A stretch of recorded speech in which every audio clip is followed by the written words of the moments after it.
East and Asia.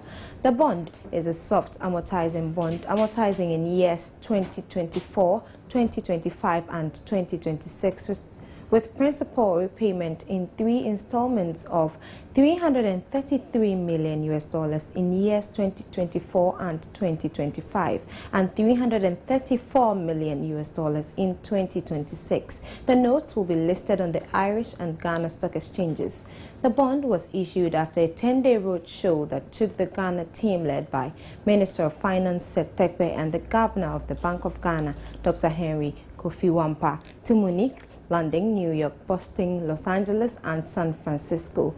The $750 million would be used for capital expenditures, refinancing and counterpart funding requirements. An additional amount of about $250 million will provide seed capital for the Ghana Infrastructure Investment Fund, which is scheduled to be launched in January 2015. The bond issuance was in line with Ghana's new debt management strategy, guided by the principle of financing capital expenditures with long-term debt and the issuing of project-specific bonds for self-financing projects.